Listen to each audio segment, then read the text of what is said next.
দিনের পর দিন হাইয়া আলাস সালাত ডাকে, সারা দিনই সত্য। হাইয়া আলাল ফালার কথা শোনার পরও মন ঘামে নাই, দিল গাবে নাই, আমাদের সত্য। আল্লাহু আকবার বলে আল্লাহর নাম নিয়ে ডেকেছেন, তারপর আমাদের হৃদয় কাঁপে নেই, সত্য। এইভাবে কাটতে কাটতে গুনাহ করতে করতে 30-40 বছর পর যখন হয়ে যায়, রব্বুল আলামিনের দরবারের সেই রহমত যখন বান্দা অনুভব করে, মরণের কথা স্মরণ করে, একাকী কবরে থাকা, হাসরের ময়দানে রবের সামনে দাঁড়ানোর কথা চিন্তা করে, হঠাৎ করে যখন বান্দার অন্তরে ভয়ের সঞ্চারণ হয়, সে বান্দা যদি 40-45 বছর পরও রবের দরবারে যায়, একবার বলে আল্লাহ ভুল করছি, মাফ করে দাও, ভুল করছি, মাফ করে দাও, ভুল করছি, মাফ করে দাও, দিল থেকে যদি একবার বলতে পারে, আমাদের আল্লাহ তখনও মাফ করে দিতে প্রস্তুত। একবারও বলবে না তুই ঠেকাই পড়ে আসছস, একবারও বলবে না বান্দা তুই বাধ্য হয়ে আসছস। আল্লাহ সর্বদা প্রস্তুত থাকে। মা গাররাকা বিরাব্বিকাল করিম, মা গাররাকা বিরাব্বিকাল করিম, মা গাররাকা বিরাব্বিকাল করিম। রব্বুল আলামিন সবকিছু আমাদেরকে আল্লাহই দিয়েছেন। আমাদের ভান্ডারে যা আছে, ভিতরে বাহিরে সবকিছু রবের দেওয়া। এত দেওয়ার পরও গভীর রাতে এসে প্রতিদিন বান্দাদেরকে ডাকে, কে আছোস অভাবী, আমার কাছে চা, আমি তোর অভাব দূর করে দিব। সুবহানাল্লাহ। কে আছোস অসুস্থ, আমি রবকে একবার বল, আমি রব তোকে সুস্থতা দান করব। কে আছোস অশান্ত হৃদয় নিয়ে, বান্দা একবার আমাকে বল, আমি আল্লাহ তোর হৃদয়ের মধ্যে সুকুন দান করব। কে আছোস বল বান্দা, যার ব্যবসা চাকরি দরকার, আমি রবকে বল, আমি সেটার ব্যবস্থা করে দিব। কার সন্তানের দরকার, দিল থেকে আমাকে বল, আমি তোকে সন্তান দান করব। অনেক বান্দা বলবেন, ভাইয়া আমরা তো চাইতে থাকি, পাই না কেন? মনে রাখবেন ভাইয়া, আমরা যেভাবে চাইলে রব খুশি হয়, সে পরিপূর্ণ সুন্দরভাবে আমরা এখনো চাইতে পারি নাই বলে আমাদের ব্যর্থতা। রব কিন্তু দিতে প্রস্তুত। যিনি এত কিছু দিয়েছেন, তিনি আরো দেওয়ার জন্য প্রতি রাতে বান্দাদেরকে ডাকতে থাকেন। সুবহান। তোরা মজা করতে কোথায় যাস? শান্তি খুঁজতে কোথায় যাস বান্দা?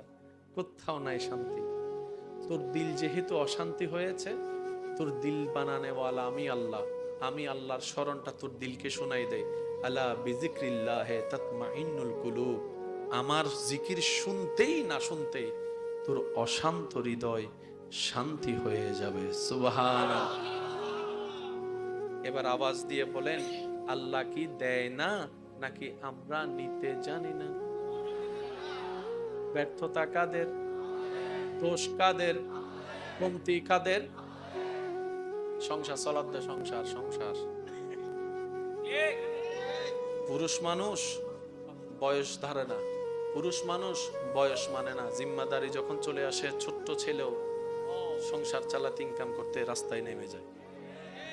সেজন্য মনে রাখবেন, রাস্তাঘাটে কেউ যদি কিছু বিক্রি করে দেখেন, প্রয়োজন না হলেও নেওয়ার চেষ্টা করবেন। বাজার ঘাটে দেখলে কোনো বৃদ্ধ মানুষ কিছু বিক্রি করছে, নেওয়ার চেষ্টা করবেন। প্রয়োজন না হলো দরকার অন্য কাউকে দিয়ে দিবেন। বুঝে নিবেন উনি ভিক্ষা না করে পরিশ্রম করে খেতে চাচ্ছে। উনি ভিক্ষা করাটাকে পছন্দ করছে না, উনি রবের উপর তাওয়াক্কুল করে সকলের সহযোগিতা নিয়ে মাথা উঁচু করে বাঁচতে চাচ্ছে বলে পরিশ্রম করতে চাচ্ছে। এই 70-80 বছর বয়সে কনকনে শীতের মধ্যে ওই মুরব্বী রাস্তায় বসে আছে। তার মানে ওনার দিকে পুরো সংসারের মানুষ সবাই তাকিয়ে আছে, উনি কখন ঘরে যাবে, বাজারটা নিয়ে যাবে। বাচ্চারা তাকিয়ে আছে, নাতিরা তাকিয়ে আছে, দাদার আসবে, হয়তো একটা ডিম আমার জন্য আনবে। কত আশা, কত স্বপ্ন। আপনার একটু সাপোর্টের কারণে যদি একটা ঘরে একদিনের জন্য হাসি ফুটে, মন্দটা কি? মন্দ কি? কারণ এই দুনিয়াতে সবাই কাঁদাতে পারে, অন্তরে আনন্দ দিতে পারে না। আপনি না হয় একজনের এক মুহূর্তের জন্য কিছুটা সুখের আনন্দের কারণ হলেন, এর যাজা প্রতিদান 1000 গুণ বেশি করে আপনার রব আপনার জীবনে দান করবেনই করবেন। সুবহানাল্লাহ। যখন আপনি বিনয়ী হবেন, যখন আপনি নম্র হবেন, যখন আপনার কথায় কাজে আদবের বহিঃপ্রকাশ হবে, যখন আপনার ভিতরে মাটির সাথে মিশে যাওয়ার মতো উদাহরণ দেখা যাবে, যখন আপনি অহংকার মুক্ত হবেন, যখন আপনি হিংসা মুক্ত হবেন, বারবার বলবেন হাজার জ্ঞান থাকার পরও, ভাই আমি কিছু জানি না, আমি ছোট মানুষ, আমি অযোগ্য মানুষ, আমি মূর্খ মানুষ। নিজেকে আপনি যত ছোট বানাবেন, আপনার রব আপনাকে সমাজে সবার সামনে তত বড় করে দিবে। রব ধরে কাদেরকে? যাদের নাই যতটুক দেখায় ততটুক।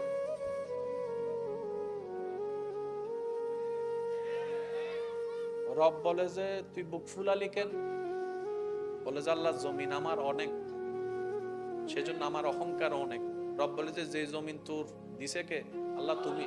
আমার জমিনে থেকে তুই অহংকার করস বেড়া? মনে রাখবেন, এই যে আমরা বলি অহংকার পতনের মূল, এখানে কোনো ব্যক্তি বিশেষের নাম উল্লেখ নেই। যেই করবে অহংকার, পতন তার সুনিশ্চিত। যেই থাকবে বিনয়ের সাথে, সে পৃথিবীর তারা হবেই হবেই হবে। সুবহানাল্লাহ জোরে বলি। আপনি যখন বিনয়ী হবেন, আপনার রব আপনার প্রচার করবে। কাদেরকে দিয়ে? আপনার বদনামকারীদেরকে দিয়ে। নবীজি ইসলামের কথা বলতে এসেছেন, 40টা বছর নীরব ছিলেন রবের হুকুমে। যখনই বললেন কুলু লা ইলাহা ইল্লাল্লাহ, এক আল্লাহর দাওয়াত দেওয়া শুরু করলেন, আপনার আমার নবী রাহমাতুল লিল আলামিন, তখন মক্কার কাফেররা, আপনারা সবাই জানেন, নবীকে কুণ্ঠাসা করে রেখেছে, বের হতে দেয় নাই। বলেন না? এক জায়গা থেকে আরেক জায়গায় যেতে দেয়। তো নবী যদি যেতে না পারে, এক আল্লাহর কথা প্রচার কিভাবে করবে? কিন্তু আল্লাহর হিকমত কত চমৎকার দেখেন। আল্লাহ তাআলা এই এক আল্লাহর দাওয়াতের বাণীটা, ঘোষণাটা আল্লাহ কাফেরকে দিয়ে প্রচার করিয়েছেন। মনোযোগ আছে? নবীজি বললেন আল্লাহ কয়জন? একটু আওয়াজ দেন, আরো জোরে বললেন। নবীজি দাবি করলেন স্রষ্টা কয়জন? আল্লাহ কয়জন? রাজ্জাক কয়জন? রহমান কয়জন? রহিম কয়জন? গাফফার কয়জন? নবী দাওয়াত দিচ্ছেন, নবীকে আটকায় রাখলেন। এবার তারা যারা আটকায় রাখলো, তারা বিভিন্ন জায়গায় মিটিং করছে না? ওই বদনামকারীরা কথায় কথায় উঠছে, এই শুনছো? কই কি হইছে? আব্দুল্লাহর ছেলে মুহাম্মদ সাল্লাল্লাহু আলাইহি ওয়াসাল্লাম কি বলতেছে শুনছো? কই কি বলতেছে? আল্লাহ বলে এক। নবীর আর যাওয়া লাগে নাই, আল্লাহ এক। এটা ওরাই প্রচার করতেছে। আর একটু জোরে বলা যাবে? সেজন্য আপনার পিছনে যদি বদনামকারী লাগে, মুস্কি হেসে আলহামদুলিল্লাহ বলে ফেলেন। তাদেরকে আটকাতে যায়েন না, তাদেরকে বাধা দিয়েন না, তাদেরকে রাস্তা খুলে দেন। কর, আরো কর, বিনা বেতনে পাবলিসিটি কর। সুবহানাল্লাহ বলবেন না? আরো জোরে বলবেন না? হাইপার হইেন না। সাহস থাকলে সামনে আয়, এক বাপের সন্তান হইলে দেখা কর, দরকারই নাই। আল্লাহ আপনাকে বিনা যুদ্ধে জয় করতে চাচ্ছেন। আপনি কেন যুদ্ধ করে খামাকা শরীরে শক্তি নষ্ট করবেন? দরকার কি? ছেড়ে দেন না তাকে আপন হালতে। সে বদনাম করবে, আপনার গুনাহ নিবে। সে বদনাম করবে, নিজের সওয়াব আপনাকে দিবে। সে বদনাম করবে, আপনার প্রচার করবে। সে বদনাম করবে, আপনার নামটা যে জানে না তাকেও শোনাই দিবে। তো সে যখন বিনা বেতনে এমন কাজ করতে চাচ্ছে স্বইচ্ছায়, আবার অন্যদিকে ওয়াইলুল লিকুল্লি হুমাজাতিল লুমাজা, তার উপর অর্পিত হবে। আপনার টেনশন কি? আপনার কাজ হচ্ছে রবের উপর ভরসা করে ধৈর্য ধরে বসে থাকা, আর কোনো কাজ নাই। করতে দেন দুশমনকে দুশমনের কাজ, করতে দেন আপনার বিরুদ্ধাচরণ, করতে দেন আপনার চাচা জেরাকে সম্পদ খাওয়ার কাজ, করতে দেন, করতে দেন। একদিন আপনার ধৈর্যটা রবের যদি পছন্দ হয়ে যায়, ইন্নাল্লাহা মা'আস সাবিরিনের নিয়ামত আল্লাহ আপনাকে দান করে দিবেন। হয় যদি পাই কেউ রবের সামনে দাঁড়াতে, জোরে জোরে জান্নাত দিবেন বলেছেন, কিন্তু আল্লাহ জান্নাতের নাম ধরেন নাই। জান্নাত দিবে বলছে, জান্নাতের তো অনেক নাম আছে, ক্যাটাগরি আছে, নাম ধরেননি। যার ভয় জয় লেভেলে থাকবে, তার মকামও সেই লেভেলে রব্বুল আলামিন পৌঁছাই দিবে। পৃথিবীর সব মানুষের চাওয়া জান্নাতে যাওয়া। আমাদের কাছে সবচাইতে চরম ধরনের সফলতা হচ্ছে জান্নাত যদি পেয়ে যাই, কাম হয়ে যাবে। ঠিক তো? মনে রাখবেন ভাই, কিছু মানুষ জান্নাত পেলে খুশি, জান্নাত চাই, জান্নাত পেলে খুশি। কিছু মানুষ জান্নাত পেলেও পরিপূর্ণ খুশি হবে না। আরেকটু জোরে। কিছু মানুষের স্বপ্ন চাওয়া এতটুকুই, জান্নাতের দরজা পর্যন্ত কোন রকম যাইতে পারলেই শেষ। আবার কিছু মানুষ জান্নাতের দরজার একটু ভিতরে যাইতে পারলেই বাসি। কিছু কিছু মানুষ বলে যে পুরা জান্নাত না, একদম সবচেয়ে নিচের যেটা জান্নাত, ওই জান্নাতের কোণার মধ্যে, ঘরের কোণার মধ্যে একটা জায়গা পাইলেই যথেষ্ট। আমাদের আমল তো সে যোগ্যতাও রাখে না, রবের দয়া। কেউ কেউ জান্নাতের সে উচ্চ মকাম চায়, জান্নাতুল ফেরদৌস। আবার কিছু কিছু পাগল আশিক এমন আছে যারা জান্নাত পেয়েও পরিপূর্ণ সন্তুষ্টি হবে না, তারা এর চেয়ে একটু বেশি চায়। তাদের সে চাওয়াটাও রব্বুল আলামিন জানে, রব্বুল আলামিন জানে, রব্বুল আলামিন জানে। এবার তারা যখন জান্নাতে যাবে, রব্বুল আলামিন জিজ্ঞেস করবে, বান্দা পেয়ে খুশি? জান্নাতি বলবে যে আল্লাহ যোগ্যতার চাইতে বেশি দিয়েছো, কিন্তু আমরা আশেক তো, আর একটু হলে, কারণ তোমার ভান্ডারে তো কমতি বলে কোনো শব্দ। রব বলবে যে আর কি চাস?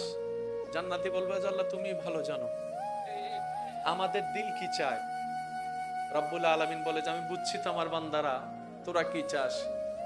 সবাই সাধারণ বান্দা স্বপ্ন দেখে কখন চোখ দিয়ে জান্নাত দেখবো, জান্নাত কেমন দেখবো, জান্নাতের সৌন্দর্য দেখবো। আর আশেকরা বলে যে আল্লাহ জান্নাত তো দেখেছি, এবার জান্নাত যিনি বানিয়েছেন ওনাকে দেখতে চায়। কেউ জান্নাত দেখে তৃপ্ত, কেউ জান্নাত দেখে তৃপ্ত, কেউ বলবে যে আল্লাহ যিনি জান্নাত বানিয়েছেন ওনাকে একটু দেখতে চায়। সুবহানাল্লাহর জন্য আমরা জান্নাত পেয়ে যতটুকু খুশি, আমরা জান্নাত পাবো বলে যতটুক আশাবাদী, আমরা জান্নাতে যাব বলে যতটুক স্বপ্ন দেখি, মনে রাখবেন এর চাইতে অধীর আগ্রহে জান্নাত আমাদের জন্য অপেক্ষা করে আছে। আমরা জান্নাত পাওয়ার জন্য যতটুক আগ্রহী, জান্নাত আমাদেরকে দেখার জন্য তার চাইতে বেশি আগ্রহী। এই কনসেপ্ট একটু বোঝার চেষ্টা করবেন। মাইকের আওয়াজ এই মুহূর্তে যত দূর যাচ্ছে, জানার পরও কিছু জানা বাকি থাকে, বুঝার পরও কিছু বুঝা বাকি। যিনি জানেন ওনাকে বুঝতে হবে আমার এখনো যতটুক জানা আছে তার চাইতে 10 গুণ অজানা এখনো বাকি আছে। অনেক সময় দাদা নানারা ছোট্ট নাতিদের থেকে অনেক কিছু শিখে। আইফোন যেভাবে নাতি চালায়, দাদা দাদি নানা নানি, দাদা দাদি নানা নানির কাছে আইফোনটা মনে হয় একটা ইটের টুকরা, অথচ সেটা দিয়ে নাতি সুন্দর করে মোটু ফাতলু যা যা আছে। বয়স বাড়লেই যে সবকিছু জানা হবে বিষয়টা তা না। মনে রাখবেন আপনার জ্ঞান বাড়বে, বাড়াই দিবেন আল্লাহ। কখন? কেউ জান্নাত পেয়ে খুশি, আর একটু বেশি চায়, জান্নাতের স্রষ্টাকে একটু দেখতে চায়। জান্নাতীরা জান্নাতে বিচরণ করবে, অনেকটা দিন পার হয়ে যাবে। হঠাৎ করে জান্নাতীরা একটা অসম্ভব রকমের সুন্দর আওয়াজের একটা সালাম শুনবে। সালাম সালাম সালাম। জান্নাতীরা মুগ্ধ নয়নে অবাক হয়ে পাগলের মতো সেই সালাম দাতাকে খুঁজতে থাকবে। কে দিল এত সুন্দর করে সালাম? এই আওয়াজ মুবারকটা কোথা থেকে আসলো? দিনের পর দিন চলে যাবে, যতদিন রব চায়। হঠাৎ করে কিছু বিশেষ জান্নাতীদের সামনে আল্লাহ যেভাবে চায় সেভাবে নূর প্রকাশ হবে। ওই মুহূর্তটা একটু কল্পনা করে দেখুন যে কেমন হবে যখন আপনি রবের দয়ায়, রবে যেভাবে চায় সেভাবে আপনি আপনার রবকে যেদিন দেখবেন।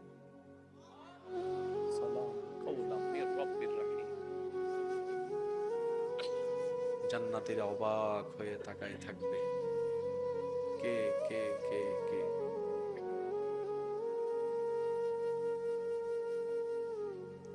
হঠাৎ করে আওয়াজ আসবে, আমি তোমাদের সেই রব যাকে না দেখে তোমরা দুনিয়াতে বিশ্বাস করেছিলে।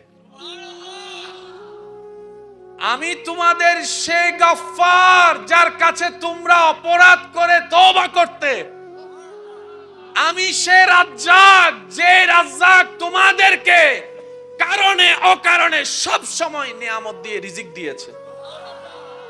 বান্দা, আমি এরই সেই আল্লাহ যে তোকে বানাইছে, পৃথিবী বানাইছে। যার নাম শুনছস আজীবন, সৃষ্টিকর্তা আল্লাহ আল্লাহ আল্লাহ।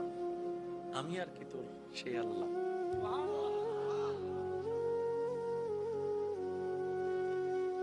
সাধারণ মানুষের জন্য জান্নাত হচ্ছে ঈদের দিন। জান্নাত পাওয়া হচ্ছে সবচাইতে বড় ঈদের দিন। আর স্পেশাল জান্নাতি যাদেরকে আল্লাহ বাছাই করবে, দিদার দিবে, তাদের জন্য আল্লাহর দিদার হবে জীবনের শ্রেষ্ঠতম মহা ঈদের দিন। আল্লাহ যেন সেই ক্ষণ আমাদেরকে দান করে। আমরা তো যোগ্য না সেটা আমরা জানি। আমরা যখন আমাদের দিক থেকে তাকাই, জান্নাত পাওয়া তো দূরের কথা, জান্নাতের ঘ্রাণ পাওয়ারও যোগ্যতা আমাদের কারো, সেজন্য আমাদের মন খারাপ হয়ে যায়। কিন্তু যখন আমরা রহমানের দিকে খেয়াল করি, তখন আমাদের বুকটা আশায় বড় হয়ে যায়। তখন মন বলে, আমি পাওয়ার যোগ্যতা নাই, কি হয়েছে, আমার রবের তো দেওয়ার ক্ষমতা আছে। আমার জান্নাত অর্জন করার কোনো ক্যাপাবিলিটি নাই, কিন্তু আমার রব যদি চায়, হাজার গুনাহগার কুন ফায়াকুনের মালিক এক সেকেন্ডের ভিতরেই জাহান্নামীকে জান্নাতি বানাই দিতে পারে। কথা বলেন ঠিক কিনা? যখন আল্লাহকে কেউ দিল থেকে স্মরণ করে, মানুষ ঠেকায় পড়ে কারো কাছে গেলে মানুষ কিন্তু খালকা কোসা মাইরে দেয়, টাগাত ফরিয়ে সুজেরি। একটু বলেন না ভাই, বলেন না। মানুষ যখন কোনো বিপদে পড়ে কারো কাছে যায়, অনেকদিন যোগাযোগ করে নাই, হঠাৎ করে গেলে তখন যার কাছে যায় সে হালকা করে একটু বাঁকা হাসি দিয়ে হলো বুঝাই দিতে চায়, ঠেকায় পড়ছস তো, এখন তো বুঝছস, খেলার নাম বাবাজি, কত ধরনের কথা বলে।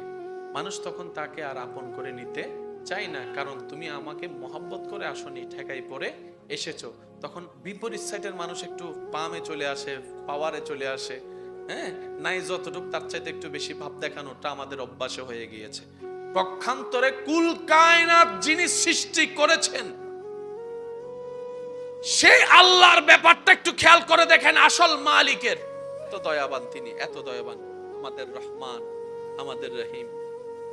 ওই রবকে এই জবান থেকে, দিল দিয়ে কখনো ভালো করে ডাকছি কিনা আমাদের হয়তো মনে নাই।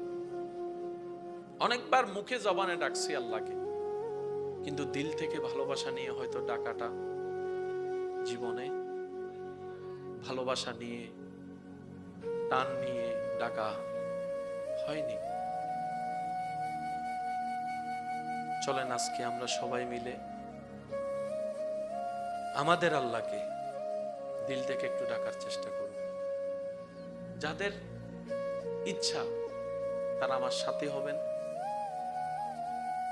জোর করার কোনো সুযোগ নেই, কারণ এটা দিলের মামলা। দিলের মামলায় কখনো জোর হয় না। আর জোর দিয়ে যেটা হয় সেটা কখনো প্রেম হয় না, মহাব্বত হয় না, দিলের কানেকশন হয় না। কথা বলেন ঠিক কিনা? মহাব্বত নিয়ে একবার ডাক দেন আল্লাহ। যেভাবে ডাকলে আপনার ডেকে শান্তি লাগবে, সেভাবে আপনার রবকে, আপনার সৃষ্টিকর্তাকে, যিনি আপনার হাজার গুনার কথা জানার পরও এখনো সমাজে, পরিবারে সব গুনার কথা গোপন করে রেখেছেন, আপনাকে ইজ্জতে রেখেছেন, আপনার সেই রব যিনি আপনাকে আমল ছাড়া, দেখা ছাড়াই নিয়ামত দান করেছেন, করছেন, সেই রহমানকে মহাব্বতের আওয়াজ একবার ডাকেন আল্লাহ। ইয়া খালিক, ইয়া মালিক, ইয়া রাজ্জাক, ইয়া সত্তার, ইয়া করিম, ইয়া রহমান, ইয়া রহিম, ইয়া আল্লাহ, ইয়া আল্লাহ, ইয়া আল্লাহ। উচ্চ আওয়াজ একবার বলেন মারহাবা। সত্যি করে বলেন, দিলের মধ্যে একটা শান্তি লাগছে নাকি লাগে নাই? যাদের দিলে শান্তি লাগছে তারা একবার বলেন আলহামদুলিল্লাহ। এবার নিজেকে প্রশ্ন করে দেখেন, এই শান্তির মজা স্বাদ অনুভব করার জন্য আপনার কি কোথাও বেড়াতে যাওয়া লাগছে? পাসপোর্টে ভিসার সিল মেরে কোনো অন্য দেশে যাওয়া লাগছে? রব বলে যে এটাই তো তোদেরকে বুঝাতে চায়। তিনি ক্ষমা করতে প্রস্তুত, আমরা তওবা করতে রাজি না। বিশ্বাস করেন, এই যে হাসরের ময়দানে আমরা সবাই যাই, কি জানি বলবো? নফসি নফসি। বলেন তো কি বলবো? নফসি নফসির একদম বাংলা অর্থ, যেটা সাজীবন মনে রাখবে। মা বাবার সামর্থ্য আছে, সন্তান পড়ালেখার সুযোগ আছে, তারপর অনেক সন্তান পড়ালেখা করে, বড় হয়ে দেখা যায় যখন চাকরি পায় না, ব্যবসা পায় না, ছোট ভাই বড় চাকরি পেয়েছে, ব্যবসা পেয়েছে, সমাজে তখন ছোট ভাইয়ের দাম বেড়ে যায়, ছোট ভাইয়ের বউয়ের দাম বেড়ে যায়। যে ভাইটা পড়ালেখা করে নাই ওনার দাম নাই, ওনার বউয়েরও। যদিও এরকম তারতম্য করা উচিত না, কিন্তু আমাদের সমাজে এটা চলে। ডাক্তারের বউ আর বউ কি সমান সম্মান হয়? এটা তো হয় না, ঠিক না? এখন বড় ভাইয়ের বউ যখন অন্য ভাইয়ের বউ সম্মান পাচ্ছে না, ছোট ভাইয়ের বউ সম্মান পাচ্ছে, বউয়ে বউ লাগছে নি? ঘরের মধ্যে ছোট ভাইয়ের বউয়ের দাম, যেটা পড়ালেখা করে নেয় ওর বউয়ের দাম, একটা আত্মসম্মানে লাগতেছে না? তখন একটা রাস্তায় নিতে একটু সময় লাগে, আবার ওখান থেকে ব্যাক করা, আবার ওখানে যাওয়া, এটা আমার না সবারই কষ্ট। কথা বলেন ঠিক না? আপনার আমরা হাজার চেষ্টা করলেও, লক্ষ কোটি টাকা ঢাললেও এই আয়োজন কালকে করতে পারবো না। আপনি সব রাখতে পারবেন, এই পাগলদেরকে আপনি এক জায়গায় আবার কালকে করতে পারবেন না। এখানে যারা এসেছেন সবাই যে একদম আকারমা বসে রয়েছে তা না, সবারই ব্যক্তিগত কাজ আছে, ব্যস্ততা, পরিবার, ঘরের টান, কাজের টান, সবকিছু, দুনিয়ার ব্যস্ততা সবারই আছে, কিন্তু সবকিছু পিছনে ফেলে আল্লাহ এবং রসুলের জন্য উপস্থিত হয়েছে। এখানে যারা অনেকে আমার ভাই নিচে বসেছেন, কেউ উপরে বসেছেন, উপরে যারা বসেছেন ওনারা কোটিপতি, নিচে যারা বসেছেন ওনারা ফকির। বিষয়টা কি এমন? কিন্তু অন্য জায়গায় হলে এমন হতে পারে, অন্য জায়গায় হলে এমন একটা অর্থ দাঁড়াতে পারে, কিন্তু এখানে নিচে এমন অনেকজন বসে আছে যারা কোথাও গেলে চেয়ার ছাড়া বসেও না, এমন পাবলিকও নিচে বসে আছে। এটা একমাত্র আল্লাহ এবং রসুলের নামের উপর সম্ভব, এটা অন্য কোনো কিছুর পক্ষে সম্ভব। জোরে বলেন না সম্ভব? এতগুলা মানুষ যদি আপনি অন্য কাজে এক জায়গায় করতে চান, হমপক্ষে জনপতি না মাথা আরো জোর হয় না, বজন হতে 1000 আর কি 2000 টিয়ান পাবলিক মনে করছো না, 2000 বাইর ঘর, সাথে সিঙ্গারা সমোসা আলাদা দিস, চা না হাই কফি দিস, আছে না নাই? সবাই দেখেন নিজের মন মতো করে মহাব্বত করে চলে আসছে। আল্লাহ আমাদের এই মহাব্বতকে কবুল করুক। আমরা যেন হাসরের ময়দানও এইভাবে নবীর উম্মত সবাই মিলে কাঁধে কাঁধ মিলিয়ে নবীজির সুপারিশের ছায়া তলে, আল্লাহর আরশের রহমতের ছায়া তলে যেন আমরা থাকতে পারি। আল্লাহ আমাদের সবাইকে সে তৌফিক দান করুন। ভাইয়া একটু মনোযোগ লাগবে, আর কোন আওয়াজ চাচ্ছি না, আর কোন আওয়াজ চাচ্ছি না, একবার বলেন মারহাবা।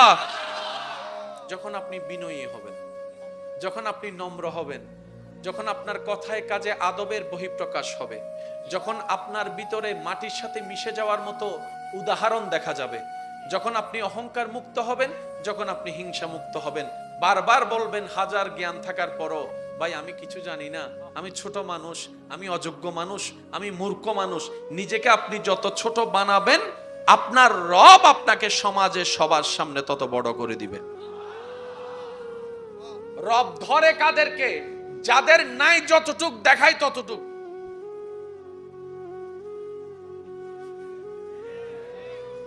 রব বলে যে তুই বুক ফুলালি কেন? বলে যে আল্লাহ জমিন আমার অনেক, সেজন্য আমার অহংকার অনেক। রব বলে যে যে জমিন তোর দিছে কে? আল্লাহ তুমি। আমার জমিনে থেকে তুই অহংকার করস বেটা?